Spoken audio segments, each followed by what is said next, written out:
AliExpress is home to a ton of incredible cycling products at some pretty incredible prices. However, it does often take a bit of an eye for spotting the good stuff amongst a fair few weeds. So in this video, I'm going to be showing you 5 AliExpress cycling products that I use all the time and have really stood up and proved to be an excellent quality. Now, if you've been watching my channel for a while now, this is definitely not the first one of these videos I've made. I've done several episodes of this in the past, looking at a whole host of different products. And now the twist with today's video is every item is super cheap.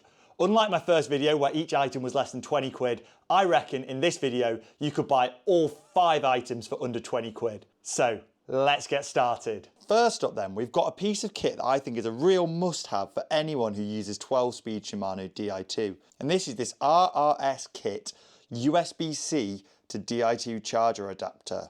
It is a tiny, tiny little thing, and it allows you to plug a USB-C port in and charge your 12-speed Di2. When you compare that to the stock Shimano cable, which is a real bulky piece of kit, this tiny little charger, especially if you're someone that travels with a bike a lot, would allow you to just plug your phone charger in and charge your bike gears.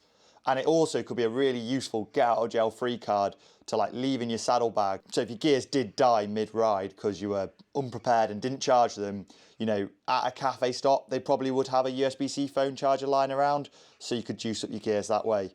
And when you compare it to the old 11-speed setup, God, you realise how far things have come. This cable is absolutely extortionate to buy. Since I bought this, loads of brands have started making them now, and they can actually be had for well under a tenner.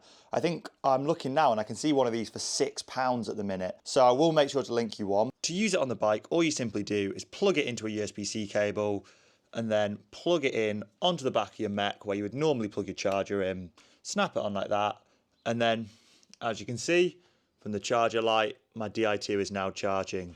So that is a super simple way to get around the really bulky stock Shimano cable. And yeah, tiny little USB-C device. Chuck it in your saddlebag, chuck it in your wallet, wherever you want, and you can just use your phone charger. Absolutely spot on in my book. Okay, and the next item on the list is these IIIPro disc rotors. Now these are absolutely incredible value. I think they cost about £6 a pop, and they've actually got a decent thickness to them too, whilst maintaining a really good weight. So these are center lock disc rotors, and the one I've got here is a 140, and it's weighing in at just 100.3 grams, which is super light and actually pretty much within a gram or two of a Dura Ace caliper. And I used the 160mm version of these rotors on my cheap £1,000 AliExpress gravel bike build, and they've not missed a beat. I actually briefly used this one when I had an issue with my brake compatibility, and yeah, they're really good, and they do have a decent thickness to them as well, as I was saying. So yeah, awesome rotors and way better than the really cheap options. And yeah, that weight is incredible for the price. Next up, we've got a really, really useful piece of training kit that I use all the time. It's one of these Magene H303 heart rate monitor straps, and honestly, they don't miss a beat. They're super lightweight, really comfortable, and yeah, they pop off the strap easily, so you can wash the strap without risking getting the pod wet, and it just has a standard coin cell battery in the back when you want to change it. It's ANT Plus and Bluetooth and works perfectly with my Garmin's and connecting to my laptop to use Zwift. And yeah, what's not to like about it? The pod itself weighs just 16 grams.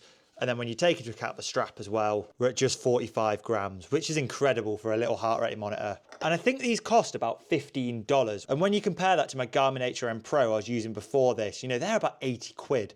Now, heart rate monitors get a lot of abuse. You know, they're constantly being covered in salt, and their lifespan isn't always great. I've killed several Garmin heart rate monitors in the past. So I like to use a cheap one like this Magene one on the turbo, and I've not noticed any issues with accuracy. It perfectly lines up with a wrist sensor on my Phoenix 7 Pro and not had any other issues with it. It doesn't have all the fancy running features that some of the high-end Garmin straps have, but for someone who's predominantly cycling like myself, on the turbo, you don't need any of that. And actually, when I have been running a lot in the past, I never looked at any of them running metrics anyway. So these cheap Magene H303s get a real recommendation from me. Now, they do make some higher end versions, which you can see on their website, but I honestly think just stick with a cheap one. Now, if you do want to buy any of the items that I've featured in this video, I will leave them all linked in the description below. They will be affiliated links that will support the channel. If you're shopping in the next few days, AliExpress has got a sale on, and they've given me some exclusive discount codes, which I will also leave in the description below, and you can save yourself even more cash.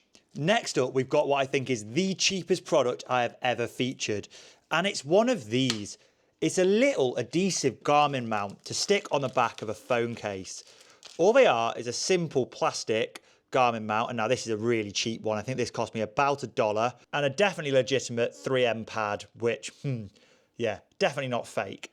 And you just use this to stick it on the back of your phone case. So if I get my phone here, all you do is simply attach the adhesive pad to the mount. Now, annoyingly, this one isn't pre-installed like some of them come. Give it a good bit of pressure, and then you can simply just stick it to your phone case. Now, I like to stick them fairly low down, so when you put your phone on your Garmin mount, it lines up nicely.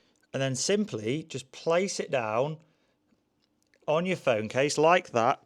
Give it a good bit of pressure, and then it allows you to attach your phone to your Garmin out front mount for when you're on the turbo. Now, I definitely wouldn't be trusting this out on the road, but for just quickly chucking my phone there while I'm on the turbo, it's absolutely spot on. I really enjoy using these. And yeah, if you find that annoying, you can just get yourself a second cheapo phone case to put it on. But yeah, I find it really, really convenient.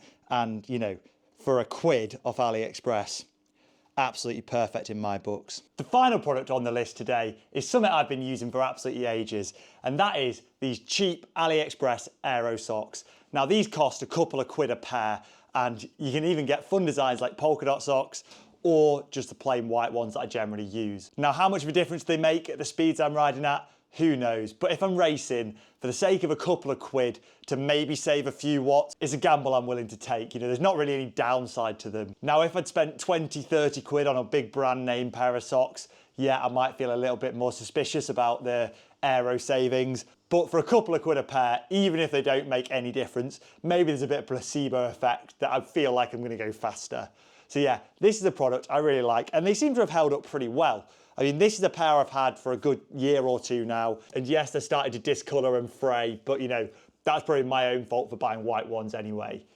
However, some newer ones all seem to be in pretty good nick. And yeah, I think in total I've had about 4 or 5 pairs of these, various different makes and manufacturers. I'll link a few down below, but if you just search Aero Socks on AliExpress, they're pretty much all identical designs. In terms of sizing, there's not that many options. I have size 10 feet, and whatever they brand as their large pair fits me absolutely fine. Generally, there's quite a bit of wiggle room with them. And they all seem to have these like double grippers on them that are pretty strong, and I've not really had any issues with them falling down. So yeah, if you're racing, especially if you're doing time trials or anything else at high speed, I'd recommend getting yourself a pair, and you know, if they help, they help. And for a couple of quid, you know, you're going to struggle to get socks for any cheaper. The only thing is they're not particularly warm, so they're not great for winter weather. But generally, unless you're doing cross, you're not racing in the winter anyway. Right, I hope you really enjoyed this video, and some of these products will save you a bit of cash and give you some quite handy little bike accessories. Get yourself subscribed down below so you don't miss any of my other content. I've got loads of exciting stuff to come.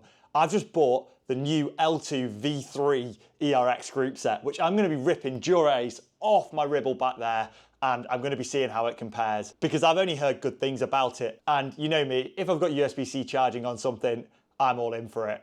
Right, and until then, I will see you all in the next one.